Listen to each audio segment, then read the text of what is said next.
yo sí fui lector en tiempo real, no diferido, como el amigo editor, también por razones generacionales. Preferiría que fuese al revés, pero bueno, fue así. A los 4 años ya iba al kiosco a comprar Villiquen y Expreso Imaginario. Bueno, traje escrito lo que tengo para decir. Efectivamente escribí el prólogo y de alguna manera fui testigo de la génesis de este libro, que fue Primera Investigación, por eso que preferí, para aprovechar bien el tiempo, traerlo escrito. Espero que esto no parezca un gesto excesivamente académico, tratándose de una revista que de alguna manera salió a cuestionar muchas de las verdades asentadas por la academia. Bueno, lo dijo Leandro, quizás algunos de ustedes sepan que el libro que hoy estamos presentando es la reedición ampliada y mejorada de un texto académico, justamente, que antes de cobrar forma de libro supo ser una tesis de grado en la Facultad de Periodismo y Comunicación Social de la Universidad Nacional de La Plata. Y yo tuve el placer de dirigir aquella tesis, un trabajo muy sencillo, porque los tesistas se desenvolvieron con seguridad y con rigor sobre una materia que conocían y que les apasionaba. Y obviamente fui testigo de la defensa de la misma. Por supuesto, todo salió bien en esa defensa. Los tesistas fueron calificados con alta nota. No recuerdo qué nota la pusieron. Un 9, si no... Un 9, bueno. O un 10 incluso, ya que podemos mentir acá, nadie se acuerda. Me parece que fue un 10, porque recuerdo que hubo una recomendación de publicación y las tesis se recomienda que se publiquen cuando alcanzan la nota más alta. Obviamente, sin esa recomendación, los autores lo hubieran publicado igual, porque ya estaban aquejados por el virus del periodismo en sus almas. Y bueno, efectivamente, lo hicieron al poco tiempo, ¿no? Al poco tiempo encontraron un editor y salió esa primera edición. Sin embargo, aquella defensa, que recuerdo muy bien, no fue, como suele decirse, un trámite. El jurado mostró interés en el trabajo, supo ponderar los aspectos más sobresalientes, pero no se privó de hacer algunas observaciones, especialmente la que tenía que ver con el subtítulo de aquella tesis. El subtítulo era El otro camino. Supuestamente la referencia a la cultura alternativa, o al periodismo alternativo para ser más precisos, implicaba la desestimación del camino principal, el de la acción política. Es decir, al jurado, mejor dicho, le hacía un poco de ruido la idea de que, desechada la vía de la movilización y la militancia políticas, desechadas, además está decirlo, por los efectos devastadores de la represión, solo quedara la contracultura como espacio de contestación frente al régimen dictatorial. O, para decirlo con términos de Pablo Vila, como parte constitutiva de una esfera de disenso, en un momento álgido de la historia nacional. Y en cierto modo, la idea del otro camino suponía la superación de los caminos probados anteriormente. Si bien yo estuve en contra de aquella crítica, por lo pronto me pareció un tanto prejuiciosa, o bastante prejuiciosa, debo decir que no la creí maliciosa. Más aún, pensé y sigo pensando que era un punto de debate interesante. En realidad, tal como lo habían pensado los tesistas, ese supuesto otro camino no estaba reñido con la política, más bien estaba en otra dimensión, con lo cual trascendía el pensamiento binario del mundo político. La apoliticidad que se le achacaba a la cultura rock y que hemos escuchado, ahora ya no, afortunadamente, pero durante muchos años, derivaba en el fondo de la dificultad para entender los propósitos y alcances de un accionar cultural contestatario que se instalaba por encima o más allá de las cosmovisiones políticas. Bueno, queda claro que aquel debate tenía una cierta hondura filosófica sobre una base histórica que era la primera mitad, digamos, de los años 70, esa precuela del Expreso Imaginario, cuando desde las filas de las organizaciones revolucionarias solía tildarse al rock argentino de aislado, escapista, lunático o más crudamente colonizado. Hubo momentos y momentos en aquella relación, por supuesto. Por ejemplo, a lo largo del 73, el año cero de este libro, no casualmente, la discusión se dio bastante, toda vez que era prácticamente imposible formar parte del campo cultural argentino y no tener una posición claramente revolucionaria. Pero es cierto que en términos generales había varias cuestiones discrepantes que separaban, nunca de un modo tajante ni extremo, hay que aclararlo por supuesto, el sueño revolucionario del sueño contracultural, o para decirlo con palabras del sociólogo Oscar Terán, el alma Guevara y el alma Lennon. Sin embargo, me atrevo a insistir en que aquel jurado de la tesis, acaso interpelado en su propia biografía militante, apresuró un poco la observación. Quiero decir, en las páginas de esta brillante investigación está la respuesta a la crítica política al Expreso y su otro camino. Refiriéndose a una nota de Claudio Kleiman sobre Bob Dylan, los autores escriben lo siguiente, cito: «Aun si se tratara de una canción de amor, el simple hecho de elegir a Dylan y no, digamos, a Palito Ortega, conectaba el periodismo con los lectores de otro modo, acaso más profundo. Hasta los gestos más mínimos podían funcionar como declaraciones y la política en las páginas de Expreso adoptaba formas no políticas.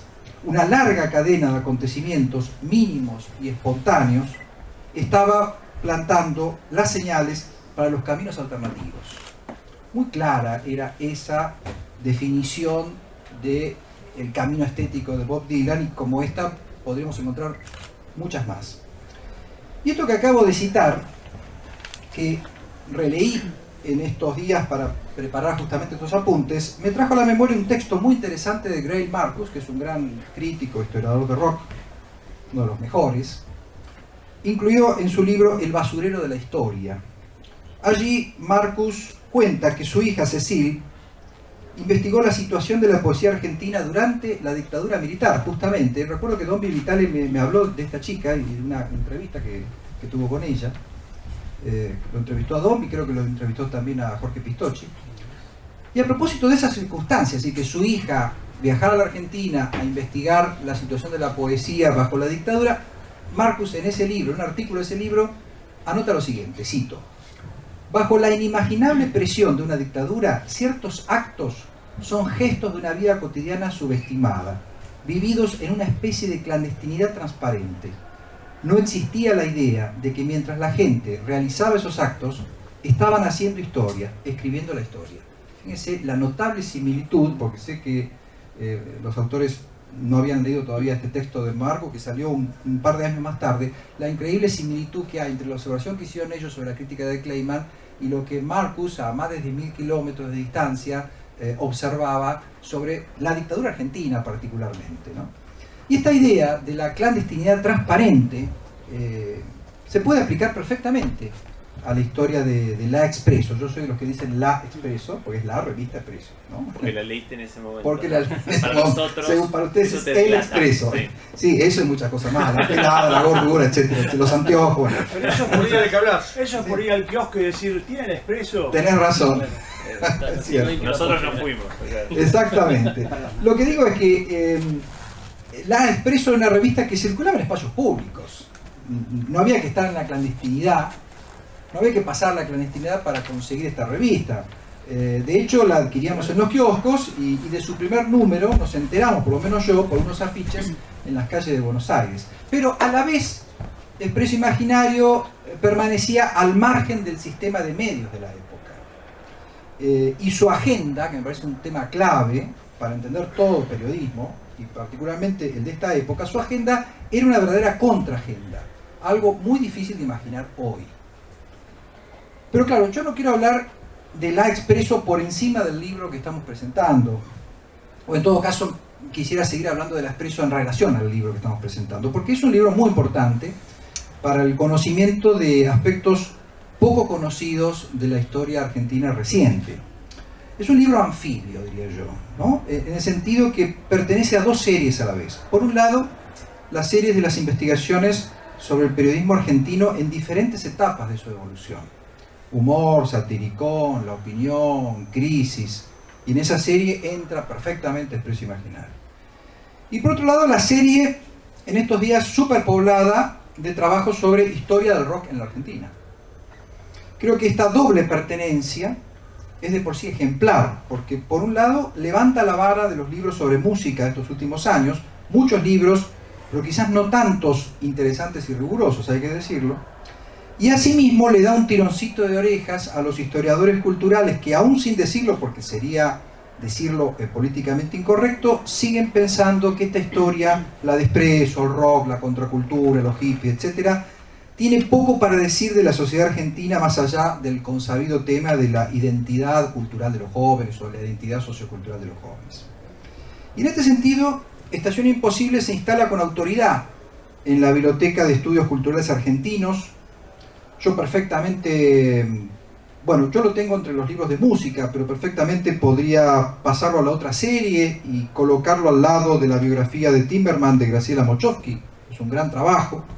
Lo podría ubicar cerca del siempre consultado Decíamos Ayer, de Eduardo Blaustein. Y esto es mérito de Sebastián y de Martín, que rastrearon con minuciosidad prácticamente todo lo que podemos preguntarle a una revista o a la historia de una revista.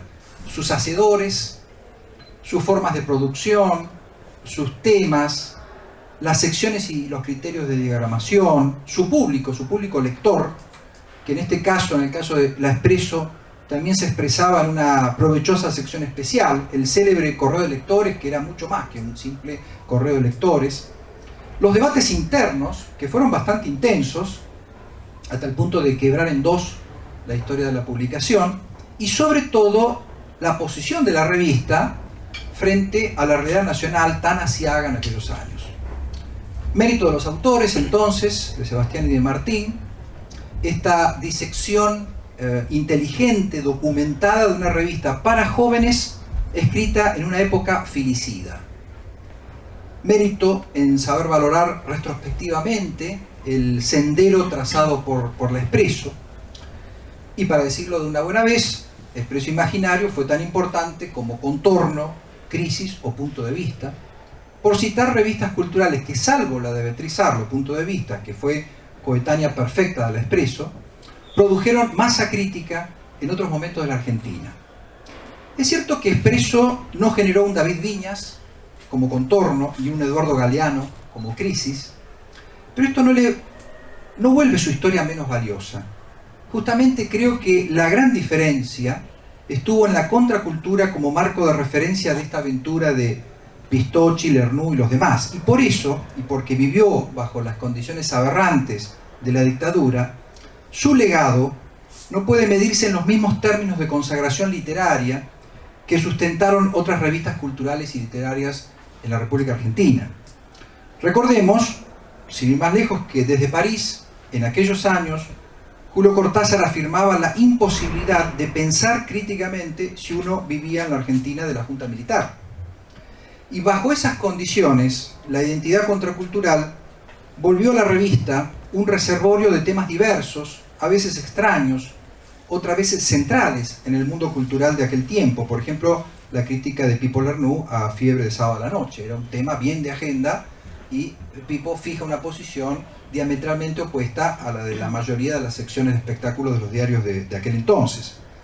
Música, cine independiente, un poco de teatro under, la ecología, las culturas originarias americanas como tópicos militantes, la ciencia ficción como esa pequeña gran literatura, la historieta desde lo más profundo de su historia. En ese sentido, la inclusión de Little Nemo y Crazy Cats fue algo genial. No se me ocurre otra palabra.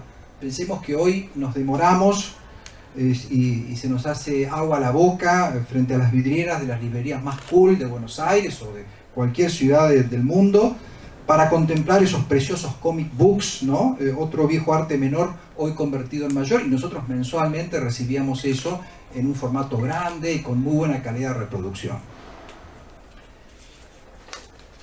Este libro tiene profundidad analítica, pero también tiene una mirada más extensa. Por un lado, nos recuerda la existencia de algunos antecedentes, por ejemplo, cuadernos de Mr. Crusoe, que salió un solo número, pero claro, antecedentes aislados, discontinuos, y al mismo tiempo esta revista nos narra la coda o la continuación o la posible continuación de La Expreso, su descendencia, aquello que en materia de periodismo cultural y musical vino después del 83, y este es uno de los varios puntos nuevos que trae esta edición y que no trajo la tesis original. Y en esta línea de tiempo, en la que los autores ubican su materia, se observa algo de lo que tal vez quienes leíamos la revista en tiempo real, y seguramente quienes la hacían no tuvieron mucha conciencia en su momento, que es la duración, ¿no? El tiempo que duró esta revista. En efecto, 7 años es mucho tiempo para un medio gráfico independiente, por más que, tal como Martín y Sebastián lo explican con lujo de detalles, la revista pasó por 3 etapas diferentes, especialmente la segunda y la tercera, pero aún así, con esas rupturas o con esos conflictos que tuvo la revista, aún así, hay que decirlo, Expreso Imaginario duró mucho. Claro, no duró tanto como su coetánea Pelo o las posteriores Los Inrocuptibles y Rolling Stone Argentina, pero con más tesón, si se me permite esta comparación quizá un poco antipática o un poco odiosa, porque en verdad Expreso Imaginario no duró, Expreso Imaginario sobrevivió, que no es lo mismo. 1976, 1983. Esa es la época de Expreso, esa es la época de la dictadura militar. En general tendemos a pensar el periodo de la dictadura en términos de unidad histórica. Pues bien, otra virtud de Estación Imposible es el desglose de esta historia en etapas, que se corresponden con virajes editoriales, pero también, como bien lo remarcan los autores, con pequeños clivajes de la propia dictadura en su relación con la sociedad argentina. Por ejemplo, no era lo mismo Viola que Videla, así como no fue lo mismo Cerugirán que La Máquina. Son 2 momentos dentro del proceso de la dictadura diferentes. ¿Qué otro registro, me pregunto yo, qué otro registro sensible de la vida joven inconformista de aquellos años nos queda, como para trabajarlo, como para volver a esa época con afán de investigación? Por escrito ningún otro. Ningún otro material como la Expreso. Por supuesto hay infinidad de revistas, de publicaciones, La Pelo es una revista muy valiosa, pero ninguna de estas publicaciones nos permite conocer esa trama secreta, digámoslo así, de la vida cultural argentina joven de esos años. Por eso los historiadores hemos gastado los tamangos, como dice el tango, en busca de los ejemplares de la Expreso, que afortunadamente hoy están escaneados y digitalizados. Bueno, quiero terminar con un final abierto, obviamente. El libro responde cabalmente a las preguntas ¿qué fue la Expreso? ¿Y qué nos deja la Expreso? Pero también nos incita a preguntarnos por el periodismo cultural de hoy. No creo que podamos seguir hablando hoy de contracultura, más allá de un catálogo de consumos exquisitos, ese libro de Robert Crumb, editado en España, la reedición en vinilo de Artaud del Flaco Spinetta, los diarios de Jacques Kerouac en edición erudita, etc. Pero sí podemos hablar de un periodismo escrito orientado al lector joven más inquieto. Hace unos años la revista La Mano se acercó un poco a la época más musical, diría yo, de la Expreso. De hecho la dirigía Pettinato, pero no era exactamente lo mismo. No creo que hoy escaseen las buenas plumas, incluso Rosso y Kleiman, que siguen muy activos, tienen muchos seguidores, jóvenes escritores de músicas y otras hierbas que los han adoptado como referentes. Pero el problema que veo para continuar con el legado de la Expreso es algo que ya dije anteriormente, es la tremenda dependencia que tenemos de las agendas que el mercado concentrado nos impone. Incluso aquellas secciones de agenda más exquisitas y refinadas también parecen estar de algún modo manipuladas por el mercado, o condicionadas en todo caso por el mercado. Por supuesto muchas cosas han cambiado en el mundo en los últimos 40 años, no solamente en la Argentina. Algunas banderas de la contracultura fueron aceptadas y eso está muy bien. Pienso en la conciencia medioambientalista, sin ir más lejos, que hoy es un tema de debate internacional. Pero de cualquier manera seguimos teniendo, al menos lo puedo decir a título personal, la sensación de haber vivido una derrota colosal. Y a propósito de esto último, estaba leyendo en estos días un libro muy bueno, muy recomendable, de un crítico inglés, se llama John Hicks, Historia Alternativa del Siglo XX, y subrayé el siguiente párrafo. Dice Hicks: al capitalismo no le preocupa en absoluto si alguien quiere comprar un disco de Barry Manilow o de los Sex Pistols. El sistema es más que feliz vendiendo comida orgánica, billetes de avión a destinos espirituales y pósters del Che Guevara a los más acérrimos anticapitalistas. Final de cita. No quiero de todos modos concluir con una idea tan pesimista. En todo caso, sigamos aquel viejo consejo de Gramsci, ¿no? El pesimismo de la inteligencia, el optimismo de la voluntad. Y obviamente no quiero terminar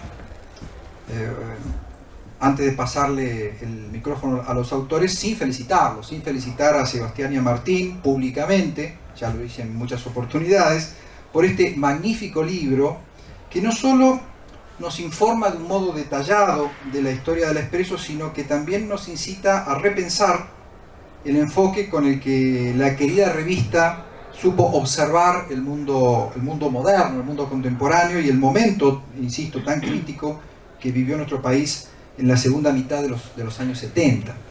Me alegra, por supuesto, que la investigación la hayan encarado dos lectores tardíos o diferidos. Esto evitó la reconstrucción nostálgica del Expreso imaginario, porque si hubo un término en el léxico del Expreso completamente excomulgado, ese término fue la palabra nostalgia.